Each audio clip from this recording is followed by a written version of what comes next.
Let me see. Let me see if we're live. 1, 2, 3. Testing here. If we're live. I'm checking. We are live. Alive. Yeah, we are live. Actually, 100%. Thank you guys for being here. GM, everyone. It's have been a long time since we did the last episode. We did like 1 month ago.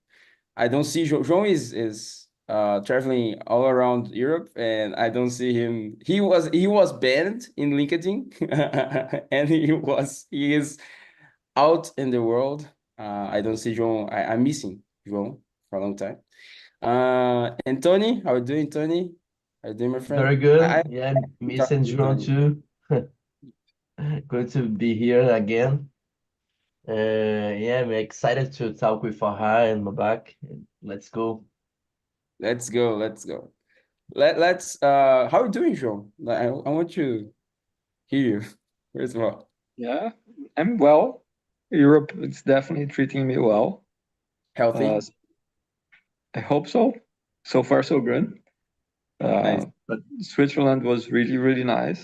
Um, I'm considering moving to Switzerland next year, working on that. Mm. I, And I every time that I go to a different city, I feel the same. I need to move.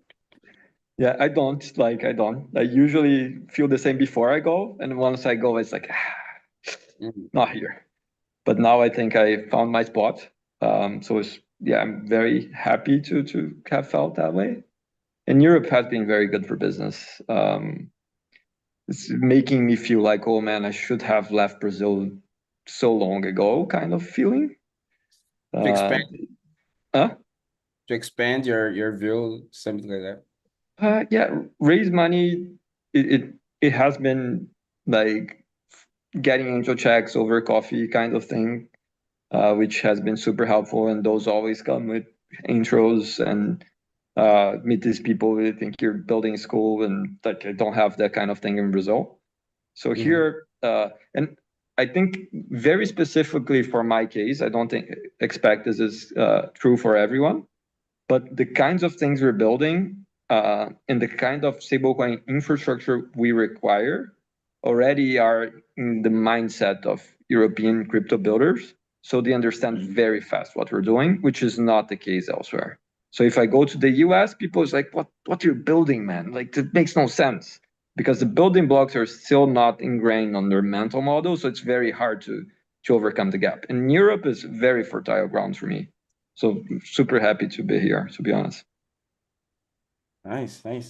Keep us updated. Thank you. We have two awesome guests. I'm pretty excited actually.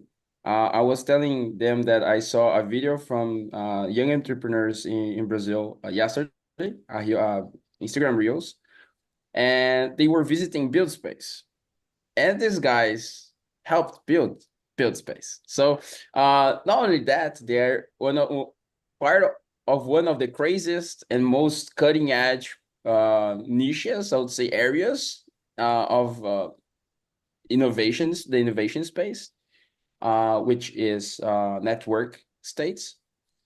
We had Jean Hansen before in the podcast. That is kind of the person of network states in Brazil. So it's awesome to see people actually building stuff. So we today we will be talking with Farhaj and Babak about Solana economic zones and Forma. First of all, thank you for being here. And if you guys want to introduce yourselves, feel free. Appreciate the love, brother. Very kind. It's an honor to be here. I go first, Babak, if you want to follow up after. Yeah, I'm Farhaj. I'm a two-time venture-backed founder. My first company failed. My second one was in the RegTech space. We helped like really large companies like Comcast and Flexport do like independent contractor compliance. Super boring, but needed problem. Like labor law misclassification is a big issue in these states. I was really lucky that I got to exit that to Checker, and then after that, I joined the founding team at BuildSpace. So yeah, it was really cool. We started off making open source tutorials teaching developers how to build. stuff. It just turned out crypto is where we found product market fit at first. Then we ended up working with a lot of different like layer ones and layer twos. Then we realized a lot of developers wanted to become founders. And then we realized a lot of people, whether it was a manga artist, a musician, or someone building an AI crypto or hardware, wanted to figure out how to build stuff and then start to make money on the internet.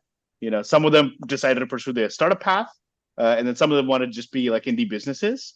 And so eventually, I think what BuildSpace evolved into was like the world's largest tuition-free internet school for entrepreneurs, with like 200,000 students, 10,000 businesses launched. And then I had the pleasure of working with Babak on the government BD angle, where we're talking to different countries about how we can explore driving economic development. And I think that's around when the seed really kicked in. Where like personally, I've been a part of the Solana ecosystem for about 4 years, since the early like kind of like degenerate like mint days. Just spending a lot of my nights and weekends on the ecosystem. Thinking a lot, contributing to Super Team. I'm a member of Super Team UAE. And then towards the tail end, got really inspired. Basically, in my opinion, I think of Solana as an internet native country or an economy, right? And it has like all different types of citizens across the world: users, producers, developers, founders, investors. And there's a huge opportunity for countries to work with the Solana economy and trade resources. And so that's a big part of our thesis at Forma. But yeah, before we kind of get into that, I'd love to kind of pass the baton to Babak, who's a lot more impressive than me and has worked on really cool stuff too, and who I have the pleasure of calling my co-founders. So, all you, Bobby. TY, nah, definitely not. But pleasure to share the stage with y'all. So yeah, Farhaj and I are obviously building 4 months Solana economic zones around techno-optimistic places where we're going to have the most impact to not only drive economic development and growth in those local economies and regions, but also through the Solana economy. Prior to that, of course, we were at BuildSpace together, and we got the bug of, holy shit, like, there are these countries and locations that are really interested in actually building like entrepreneurial districts, and how that could actually materially change lives and provide prosperity for years to come beyond like education, FDI, and job creation. And prior to that, I've been living in the UAE for about 10 years. I set up the largest Web2 accelerator and early stage VC called Plug and Play Middle East. So I had the pleasure to work a lot with a lot of major corporations, but especially government entities that were looking to kind of not only drive economic diversity, but like trying to attract a lot of foreign talent into places like the UAE, Abu Dhabi, and Saudi. So we're closely working with them not only to create programs, but also looking at more progressive policies and partnerships that could actually not only attract, but also develop and retain amazing global talent, as well as helping local talent. And yeah, prior to that, I've been also raised in the UK and been doing a few different startup things as a founding member, advisor, angel. But I've always been crazy passionate about looking at alternatives to education, which what brought me to BuildSpace, and looking at not only that as an avenue for helping people's lives, but at a macro level, how does things like education, tech, and entrepreneurship come together to make the world a better place? And I think network states and the Solana culture and community is like the best place to be. So yeah, really excited to be playing in the domain and being here with y'all. Nice. I don't know if the guys have any questions to introduce the bunch of things that I want to discuss. But first of all, I want to go on build space first. I think a lot of like we had this conversation prior to start this live, but I think build space created a very, very global and large community around the globe. And somehow like it is alma mater for some people, in a sense that created this culture of how they think, how they think fertile grounds of creativity, of what building means.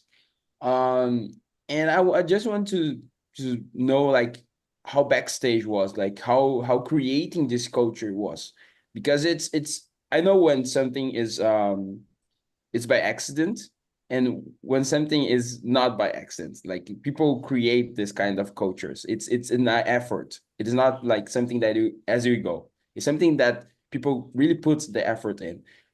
So I'm right. Like it was something that you guys like tried for. Like how was the culture and backstage going? Yeah, I mean, I can talk about that a little bit. I think the team had to do a lot with that. like Farza, Stave, me, Alec, a lot of us have dabbled in startups, but like none of us have like necessarily, and I'm brutally honest, like had like a materially insane outcome, right? And then the first time most of us got into startups, we were like pretty inspired by PG's essays and this Y Combinator thesis that building a unicorn is your only way to get yourself out of your situation and make an impact on the world.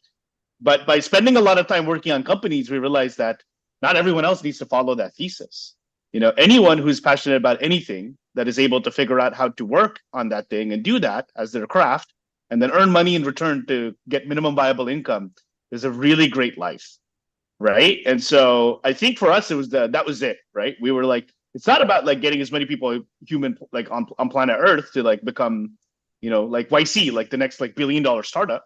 It's about helping people learn, and especially in countries where the existing educational system, the way that it's designed is to turn them into NPCs that go and work 9 to 5s, to help them realize that they can, because of the internet, take their talents global, earn dollars natively on the internet, and in countries where they can access banking systems, do that through crypto, and actually be a producer and a contributor to the global economy. And so that was like a big part of our mission, but everyone had their own vibe. For Farza, it's just he has the most fun where he works on things he's interested in. For me, it's like, I was born and raised in the UAE, but I'm an Indian citizen. And so like mobility was really hard. I had to fight and crawl my way to get in the United States and go to the Valley and break into these networks and stuff like that. And then, I guess like at the same time, we all just had a realization, life is just really about working on something you find interesting and telling people about it.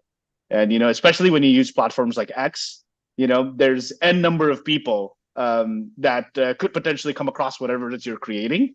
And a lot of those people might actually choose to vote with their wallet too. And that can be life-changing for someone in Africa or India. Like we heard of people who are making 2-3K a month for their indie SaaS. That was like, the combined income of their parents at the age of 18 or 19, stuff like that. So I think that was it. And we also wanted to be very genuine. We felt like most accelerators and incubators and stuff, like we were not an accelerator. We're trying to rethink school from first principles, right? Where like human beings are going and giving up 4 years of the most important time of their life, which is between the age 17 to 21, to go to the academic institutions where they build like a lot of these social learnings. They learn how to be interacting with people, they learn professionalism and stuff like that. But they're taking classes that are never applicable for the rest of their life, right? And so what if you spun the university model like upside down? And I think the beautiful thing about BuildSpace too is usually you graduated the program by working on something really hard yourself, and you build a lot of emotion going through this extremely difficult journey of putting yourself out there for the first time, putting aside your fear for the first time of showcasing something that you've built. And then you make all of these internet friends, and you probably get your first retweet, and first 10, 15 people say what you're doing is cool. And it helps people. And we heard this a lot, from kids who are in different parts of the world, and sometimes adults too. There's a 65-year-old in Indonesia who said his family didn't understand him. People felt like heard for the first time, and they found other people that were supportive of their dreams. So I think that was it, right? That was what we were trying to figure out. It's like, how do we enable anyone with an internet connection to get inspired to build something, give them some very small mental models that we've learned on how to make products go viral, get feedback from users, how to get motivated, keep motivated to continue working at what you're doing, right? Get good feedback, and eventually, make their first $1,000 on the internet. So yeah, and then we said like cuss words a lot. So people thought we were cool. And, from a content perspective, we try to make it feel like almost you were following like Vice or something like that, or it's like your homies, in school, like the cool kids. But we weren't the skaters, but we were the guys who liked punk rock bands, but also like drank Red Bulls and just worked on weird stuff. And so I think like taking that garage aesthetic, building something in the garage with your homie, and then bringing that to the internet and making people feel welcomed. I think that was a big part of the cultural piece. Hey, True, Farhad, true. you mentioned that Yeah. you weren't accelerated, but they probably a lot of people did some good things there. They're really good things, and Yeah. also I was imagining what you saw during the process on build space that someone built after learn a lot with you and with the program. And what was the most amazing thing you noticed that people that come from some countries that didn't know a lot about crypto, and like you said Africa and something that bring to create or to solve some Yeah. problem. Yeah, I mean, we had a lot of unreal stories. I think we had like, if you count maybe in two hands, like how many people got funded by A16Z. I can count in multiple hands how many people got into Y Combinator. At one point, we were almost like a feeder school into YC. That wasn't even our intention. We were just helping people talk about what they were working on. One crazy story is this dude named Nilesh. He was like literally like from a village in India, extremely smart engineer. He came across BuildSpace, started building, eventually, raised enough money for his Web3 social network called Orb and relocated to San Francisco and got his extraordinary ability visa. And I think we have like 20, 25, 30 stories like that where people's lives were materially changed just because they started building in public and working on what they cared about. We had this a girl from Canada named Eileen. She was always wanted to make content, become a filmmaker, but she wasn't sure how. She came for our physical program. So we had this huge internet school, and then we had a physical program where we got 35 people. And the best part about it is 99% of them usually didn't want to build a startup when they came into the program. And we never told them they should. We were like, we think you're cool. Are you down to like pause life and then come like work on what you love around other cool people you can trust us to curate? And then Mylene, for example, is now like a creator on Instagram, working on all sorts of really crazy stuff, grew her account to like 250,000 followers. This kid named Arib, who started making like these indie SaaS AI products, right? Just like a Pakistani kid from San Francisco. He didn't even know how to code. He actually kind of finessed his way into the BuildSpace event, pretending to be one of the graduates, and spend the entire weekend at our first ever Nights and Weekends IRL. And then he bullied his way into interning for us. And then now he's like launched like multiple, like some of them I think are even grossing like double-digit $1 million, like AI SaaS products, And so it's like insane. Some raised money, some didn't, some are creators, some make manga. But like the entire premise was like people just worked on what they wanted to work on and they were around cool people. And it was funny, is like I always felt like that energy was on Solana too. Now it's starting to manifest itself, because the big belief was for too long. All of this like really valuable information was trapped in geography. Like you had to be in San Francisco to get access to the best angels, to get access to the best philosophies on building. You like literally had to relocate there, and so many people are not capable of doing that. Some people have to wait years to get access to a visa to go there, right? And so now that a lot of it is coming to the internet, I think it's really beautiful. And I think like it accelerates the rate at which humanity can develop too. 100%. Yeah, for sure. I'm personally super curious to understand like the backstory for Forma City, and I suspect BuildSpace had a lot to do with that, right? So curious to like join the points. 100%. I like Babak's version of the story, and then I can add to that. I mean, like, it's kind of like the road trips that Farhaj and I are having when we were in like UAE having all these government conversations. Like, we've both known for a while that like there are countries that, proactively work with organizations to like drive entrepreneurship in tech and venture capital. But, for people to actually think about physical spaces and manifestations of like neighborhoods, because I think from like personally speaking, like working closely in the region around like accelerators, incubators, and all kinds of different initiatives, often a major thing that's forgotten is like how important culture is within the development of an entrepreneurial ecosystem. Like people have to be willing to take risks, to take bets on themselves, to be open to talking to each other and not be like, oh, that's my IP, I don't want to talk about it in public. So like that kind of open, free flowing sort of culture is, something that like really took me aback and be like, damn, like BuildSpace be shipping that. Like they did that so fucking well. And then, when we kind of got the inspiration about like Solana Economic Zone, I think it was on like one of our road trips back, and we're like, dude, man, the homies at Solana, forget like, amazing tech and all this stuff. It's like they got that culture, and maybe we can just like talk to one of our friends there and see like if they're open to it. And then Farhaj, spoke to one of the homies there, and it was just like, it wasn't just like a discussion. It was like, dude, let's build this together. Like, kind of like had that same kind of BuildSpace energy of like, say less, let's just sit down, get a pencil paper and, run with it. But yeah, I think ultimately like the thesis of like BuildSpace and SEZs are, I think we do want to make sure culture is shipped, but I think SEZ is, hopefully going to have like really, really amazing impacts working directly with major countries that want to address opportunities and problems that they're facing. And we fundamentally believe that Web3 can do that, entrepreneurship can do that, education can do that,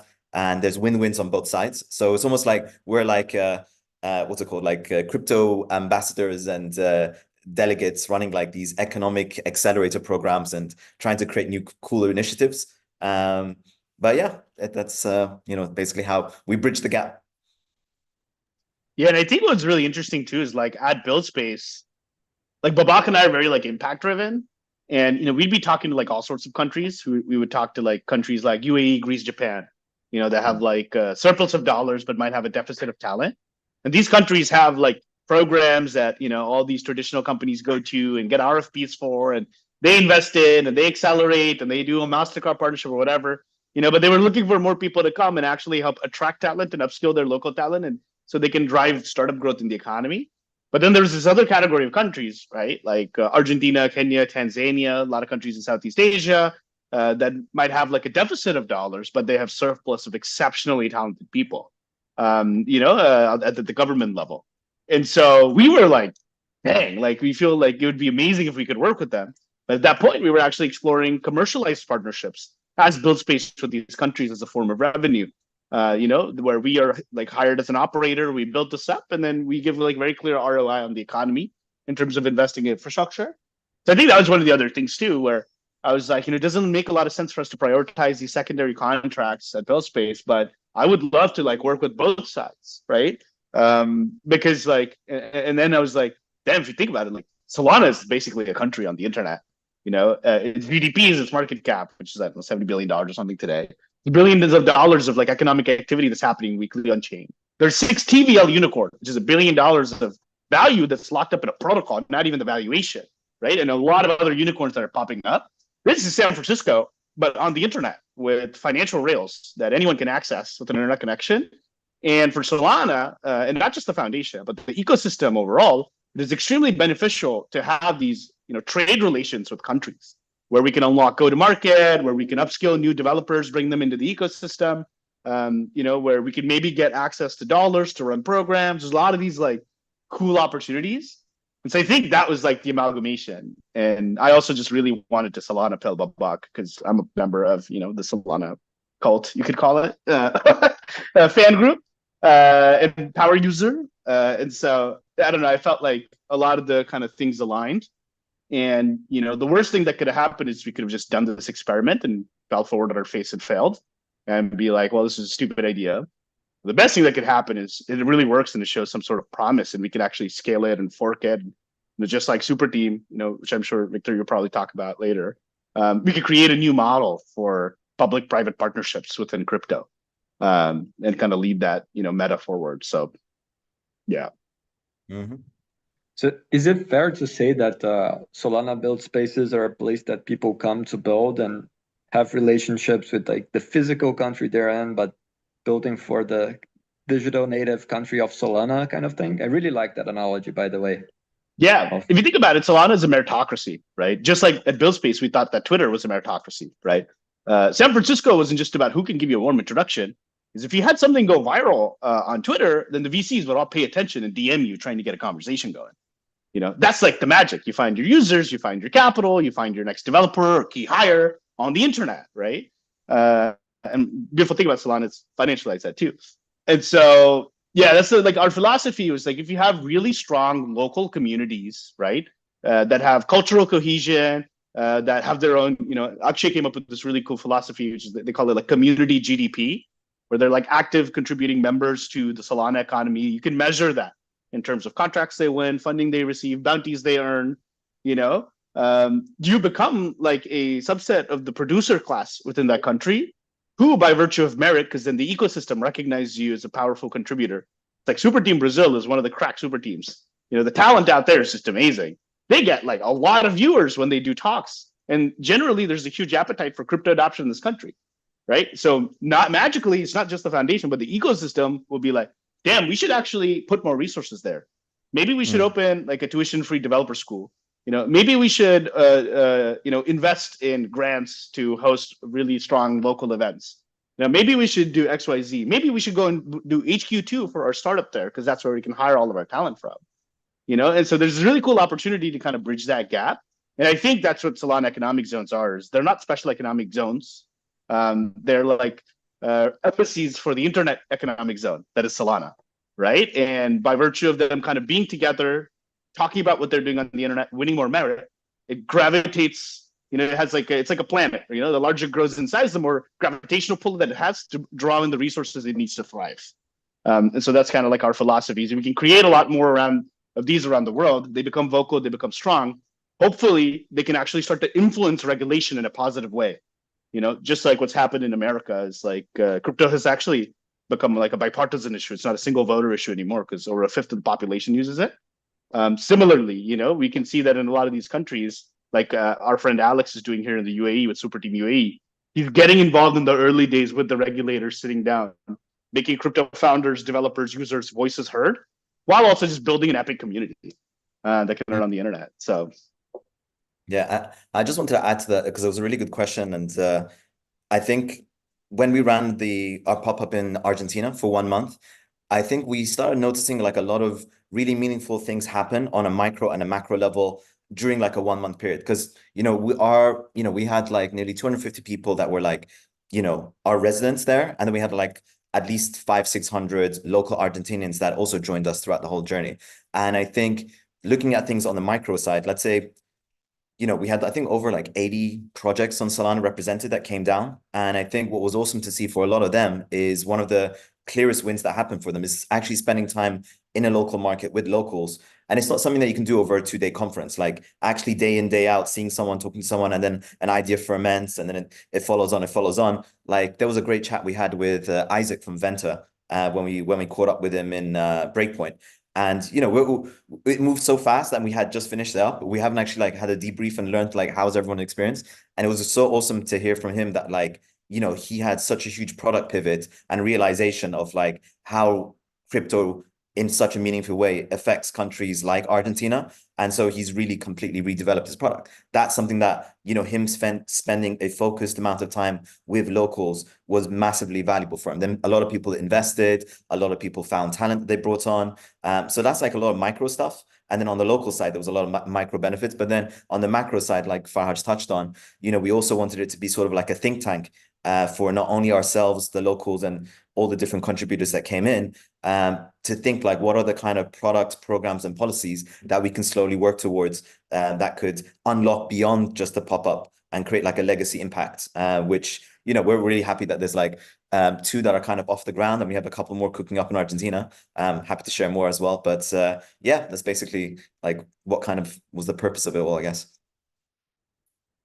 One quick thing that I want to add, like I like this feeling. One of the greatest feelings, I think, when you position yourself as a builder in a builder mindset, one of the most exciting moments is like the drawing board. Like is the moment that you have all the possibilities in front of you. Like you have a sandbox, you have a place to play and see what things work out, and what like you are sitting in the layer 0, I would say, of your idea, and you can play around. And what I think that this I think I think it's amazing, like this build space mindset applied to economic zones into Solana. I think it's a combination, it's a fire combination, because it has its own platform, Solana, and Solana have its qualities. Economic zones have improved like working. Like we have Hong Kong, we have tiny countries that Monaco, Singapore. We know that in some level, these kind of places works better than large places that sometimes are hijacked by populists and instability. Like it's places like that are more stable. People are more focused on local impact, and works. Like economic zones works. In the last 50 years, it's proven that works. And works really fast. Like if you see like Hong Kong and Singapore, a picture from the 70s, it's totally different from what is now. Like it's totally different. And what I think it's amazing, is that we have now this new platform, as you said, as the guy said, Solana. And I think most people don't know how to work on that. So I think it's a great opportunity to onboard people. Like it's very hard to track, like you guys said about GDP. I think it's very hard to track in the long run, like how like people can have this first contact with Solana in a SEZ, and that can have a result or a product or a project or anything around Solana like years from now, and we'll never track that. But for sure we have impact. We had in Brazil some events that we can pinpoint, like these ones really boosted the whole ecosystem.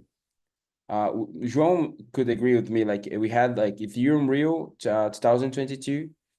It was one of the events that changed it at all. Like it was post pandemic. Like it was one of the first events that most of us went in crypto, and it was amazing, life changing for a lot of people. Not because of the bootcamp, hackathon, the conference, but all the aggregate. We had a lot of people like from this generation in Brazil went to this conference, and it was life changing. That was a conference. We're not talking about a 1 month pop-up city. That is way more impactful, I would say. So I think it's interesting how this can change our ecosystem, like really impact. I'm not being naive to say that, like we have been shown examples time after time of this happening.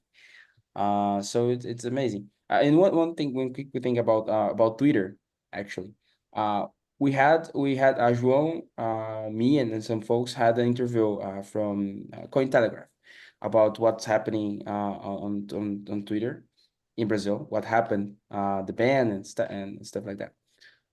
And one of the theses that I commented was made, actually.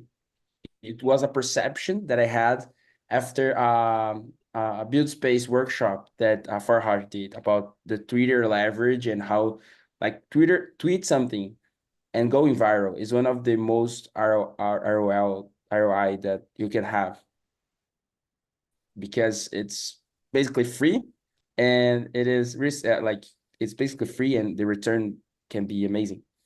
And the thesis was that Brazilians were missing that, like because it wasn't free anymore, like it comes with a charge.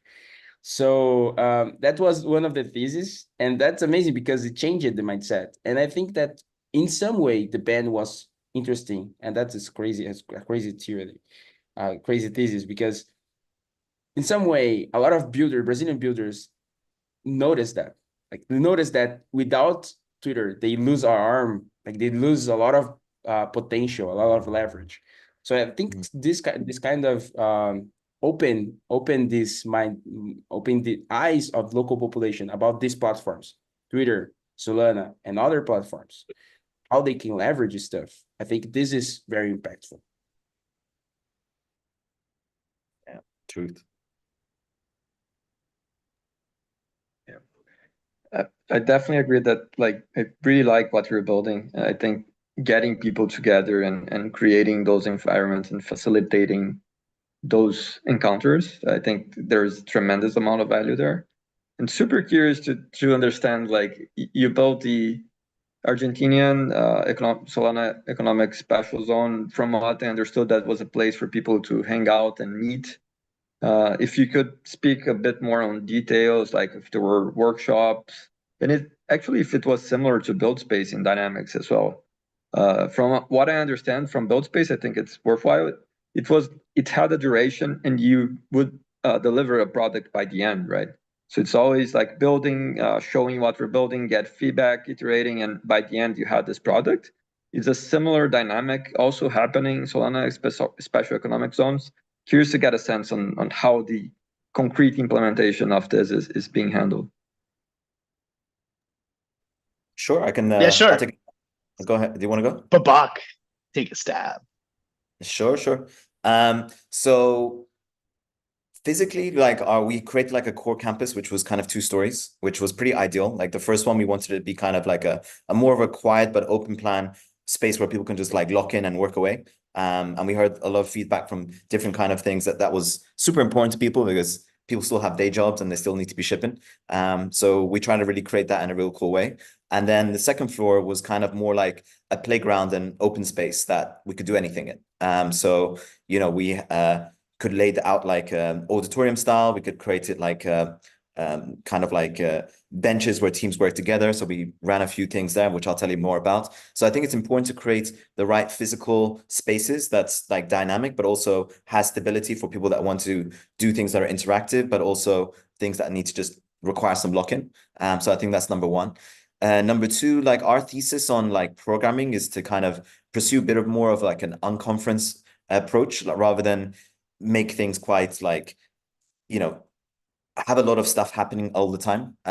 So let's say each week we had kind of key themes. So first, we really wanted to like, have a focus on like real world crypto, because we had so many products coming from around the world in Solana. And we know that like this market, especially, have such high crypto adoption. We were like, look, let's try to create the right interfaces and events that can create the most, let's say, awareness for some of these amazing Solana products and for people to actually engage with it and potentially adopt it. And I think each one of these weeks had most nights we had either like some kind of community gathering and place for people to bond and create and, be together and work together. But each week had like a big flagship event. So first week, which was Real World Solana, we had something called Solana Mercado. So we had, I think, 16 awesome products that were not only on a stage presenting really short, briefly what they actually do that's relevant for the local market. But then, we had hundreds of people in the audience that were like literally engaging with them, like downloading QR codes and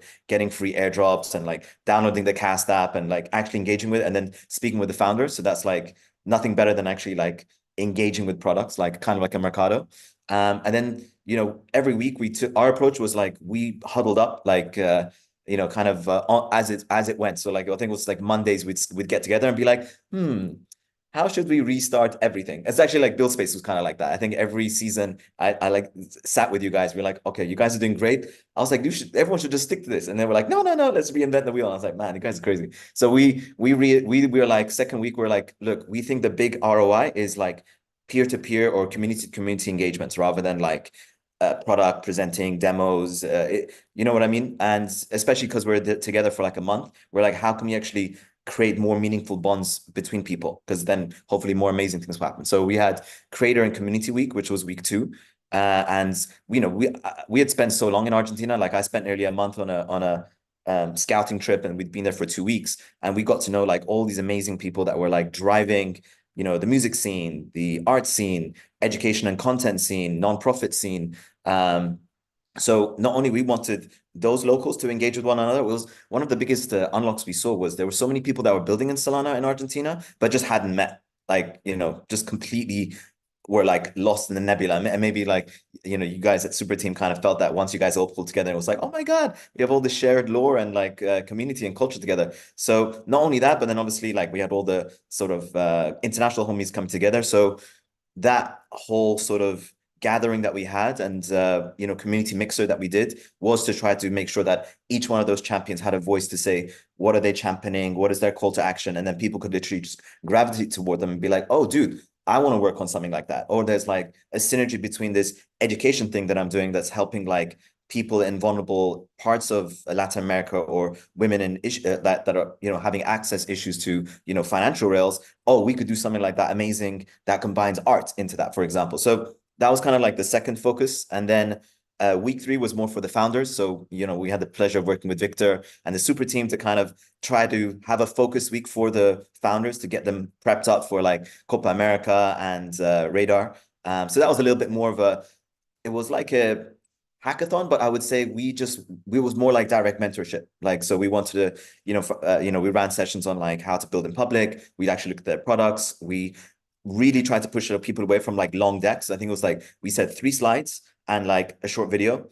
And then it was super good that at the end of it, we had like a pitch and presentation. Everyone understood what everyone's doing. And, they felt a lot clearer about directions forward.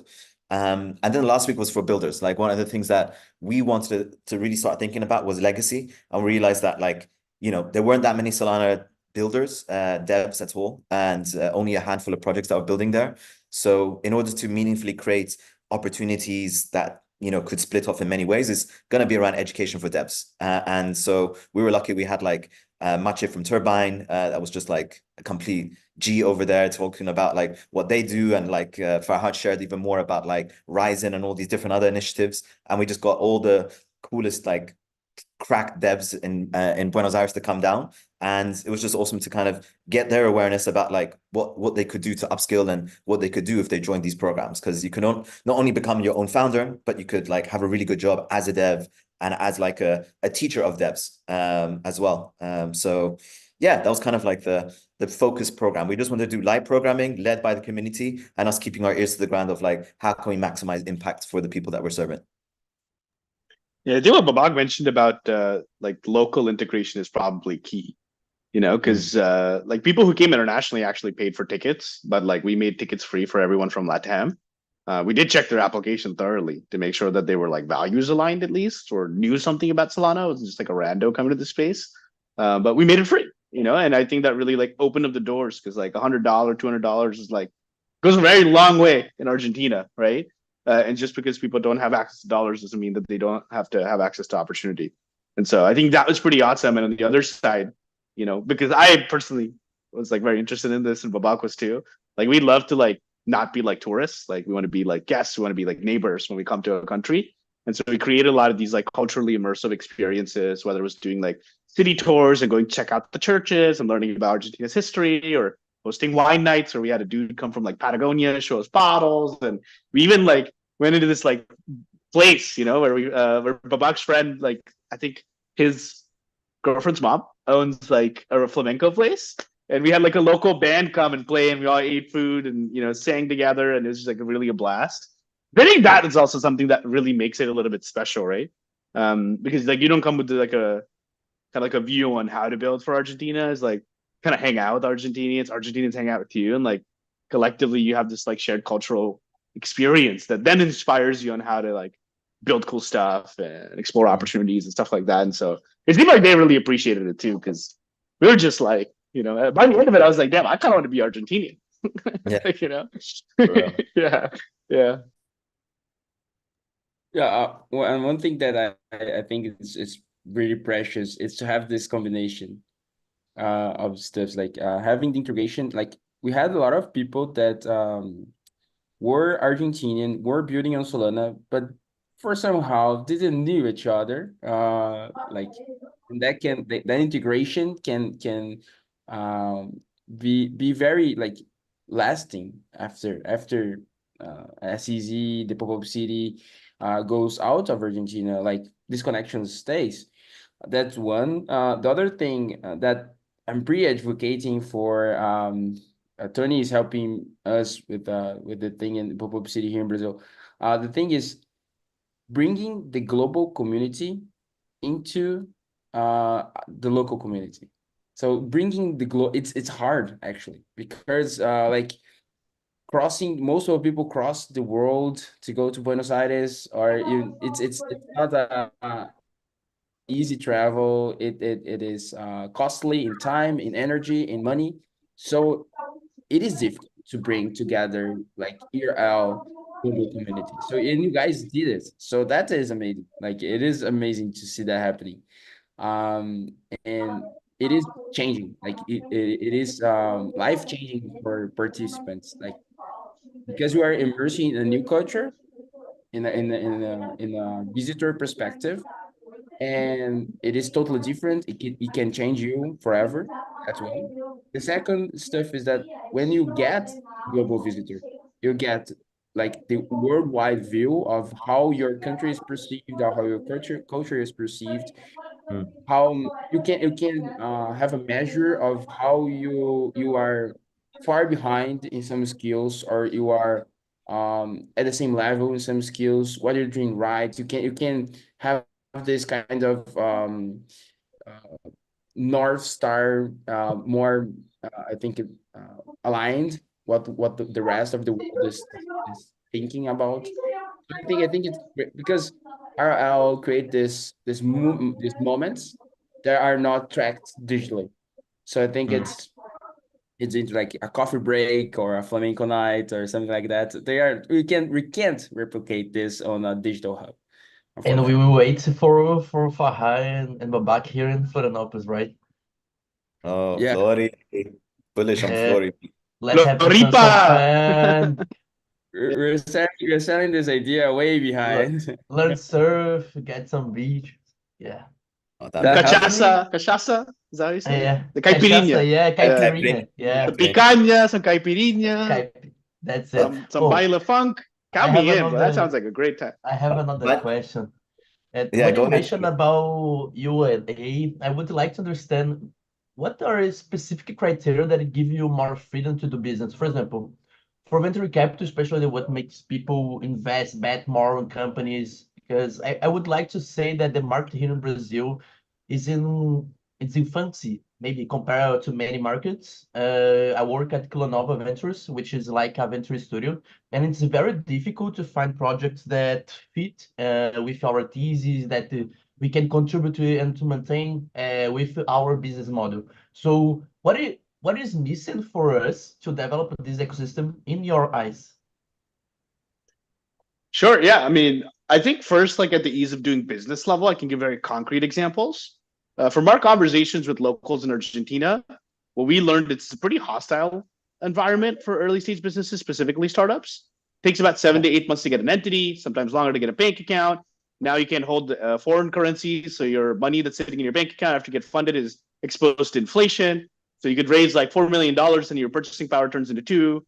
And then they actually tax companies based on their valuation, not based on the assets that they have, right? So now if you raise like a big round, which is like a cause of celebration in the United States, it's a cause of panic and fear in Argentina.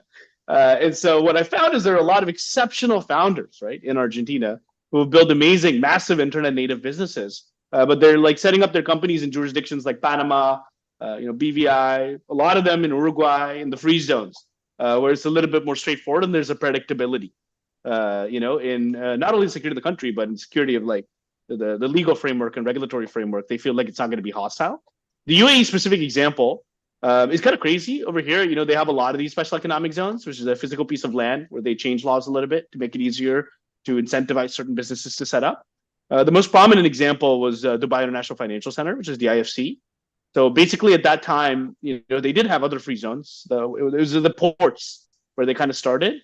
But the problem was in mainland, right? There wasn't 100% foreign ownership. Like my dad, when he started his like automotive garage business, he had this local that he met and he built a friendship with that had 51% of that company or 50% or something like that. Second is, the legal framework was the civil law, which is closer to Sharia law, which is not really compatible for multinational businesses. So, investors in nations like United Kingdom, United States are not really familiar with that, especially for like legal and arbitration purposes. And then I think third was, the amount of time that it took to set up the business. There was a lot of red tape and you had to go through physical offices and submit papers and stuff like that. With the special economic zones, they completely changed that in a heartbeat. Now, like these zones, basically, if you set up your business there, they operate on common law, which is one of the most followed kind of legal kind of structures, emulating one-to-one to the UK. Not only did it make it easier for startups to set up there, but it also helped attract a lot of these large companies like, McKinsey, Bain & Co., hedge funds, financial institutions who want to come over. Second is, they allowed for multi-currency accounts. So you can actually hold, the assets under management or your company in dollars, dirhams, or I think GBP and euros supported to a certain degree. And then third, they made it very easy to enable immigration, right? So they were like, we don't want you to be constrained by talent because we have a small population. We want to make it easy for people to come here. So if you think they're worth hiring, they're like, you can grant them a visa, they can move here and they can start to get paid immediately. And so things like this, and we just set up our business in Ras Al Khaimah Digital Asset Oasis, which is one of the first like Web3 free zones. And we got a business license in like 3 to 4 days and a bank account in like a week or two after, right? That's unreal speed. And so that changes everything. And especially cost also affects it. I think it is a little bit more on the expensive side because of the tax exemptions here. In America, you go and Stripe Atlas, $500, boom, you have an internet business, you can start making money. So I think that's like the crazy thing too. And in the UAE, the most kind of bullish case is like Abu Dhabi General Markets, which like Babak just did a lot of really cool stuff for in the past through the company he founded with the business down deduction. They have been like very like progressive on crypto. and coming up with new regulatory frameworks to actually compete with BVI and Cayman Islands. And they actually launched this DLT foundation framework to make it a great place to set up your foundation. And even Solana just recently announced that their second foundation is now established in Abu Dhabi. And imagine, this is like a very massive institution that's coming and bringing their assets and managing it within your jurisdiction. And now your country gets the benefit from that. Jobs are created, economies thriving, a lot of investments are flowing in. So I think in Brazil, like I think those, I don't know exactly what it looks like, but my first hunch would be is like, making it very easy for people to set up businesses there, having very clear, predictable regulation, legal framework, that's interoperable with other thriving startup related jurisdictions, to make it easy for investors to get the same kind of privileges they do with investing in a Delaware C Corp. That's the cool thing now is like, you can invest in a DIFC or ADGM company, a startup, and you get the exact same treatment, if not better, than it would Delaware C Corp. So now even American venture capital funds are investing in local businesses here. And then most important, I think, is the cool thing is Brazil is a massive economy. And there are a lot of things that you could build for Brazil, right? And it could become huge businesses in itself. I think Nubank is a phenomenal example. There are a lot of startups that have come out that are massive. But their startups' total, addressable market isn't limited by the geography anymore. There's two guys, sitting in some random place in London. There's three guys sitting in some random place in Canada, and they've launched like, crypto protocols like Pump.Fun and Tensor, that are doing like hundreds of millions of dollars in revenue, right? With a team of like 5 or 6. So that like WhatsApp ethos of having a company that builds an internet native product, you're not constrained by geography. You earn dollars. Like this is like the magical world. And I think that's also where like, Brazilian founders will thrive because from what I've heard, they're very hungry, they're very driven, they're very technically capable. They're quick on their feet, really good at sales. And so, if you kind of help more people over there realize that they can start internet businesses and there's a good legal framework to enable that, I think it'd be impossible, right? Even without doing anything for the economy not to thrive. So that's that's my 2 cents. Yeah. Hope I will see you guys in Floripa in March. Looking forward to that. It would be awesome to have a Solana economic zone around. Unfortunately, I'll have to run. I really enjoyed the conversation. It was really a pleasure to connect with Farhaj and Babak. I think what you're building is amazing. If I can help in any way, shape, or form, be happy and glad to do what I can. And yeah, wish you the best and super align what you guys are building. Pleasure to meet, but I'll have to run. Right back at you. Come visit us in Dubai sometime too. Nice. Absolutely. I'll take you on this one. I will. Yeah, I have to say the same. So I will wait to you guys here in Floripa and count with us to help to build the projects and Solana and grow the ecosystem and build something in Brazil and help to get published and connect for other peoples. I think I and Selfie like to do a lot of business and new people and help others to create the project. So yeah, count of us. Was a really pleasure to be here today. Yeah, 100%, man. I want to tap into the future, like the next steps. If you guys can tell like Alpha about what you guys are doing next month. I don't know. Under the hood. Yeah. So what economic zone? What's the next steps, forma and stuff? Give us Alpha. I'll give a quick summary, man, to be honest. Like, I think we want to focus on 2 things. So one is obviously we want to continue exploring techno optimistic places that we can really have impact short-term and long-term. So our target is looking at 4, cities and neighborhoods around the world across Asia, Africa, Middle East, and I missed one. Have I missed one? Yeah, Farhaj, what was the 4? Eastern Europe. Eastern Europe, yeah. So we're having like a lot of discussions with different communities and governments to kind of explore those markets. And then I think just as important, if not more so, is the legacy of what we did with the first one. So, we have a lot of different things brewing up. I think public now is like, we're supporting a local grassroots-led Solana community. led by Nico and Marcin, called Solar with an X in the middle. They're pretty fucking cool. And I don't know what much more alpha I can give about that, but I'll leave that to Farhaj to disclose if he wants. And then other like B2B projects, like we're supporting, Krypton, which is, helping bring like Solana Pay into like 2,000 merchants across Buenos Aires. So a lot of like a few different projects like this. And then we're also cooking up, like looking at things that, would benefit like, talented people to come into there through visas, as well as education programs that could train up more devs in Rust for Solana. But yeah, I don't know what much more alpha I can give, man. Bullish. Because we want to be shipping good content. We want surprise to come. Yeah, I need that hook and the engagement. But Yeah. we've actually spent like the last month, ever since we got back from Singapore, just spending time with the team, like reflecting on what went down, what we can improve, what was great. And also, like, I think we're people who are like very like personally like motivated. And that's kind of when we hit like, flow state, or like start to like make the impossible happen. And so we wanted to make sure that we were like mission aligned and had some sort of research, just like in Argentina. The main reason we went was it was the highest rate of crypto adoption in Latin America. So similarly, where are the countries that crypto can have the highest impact, especially Solana, and then figuring that out. And so I'm really excited because we also met a lot of people working on special economic zones around the world.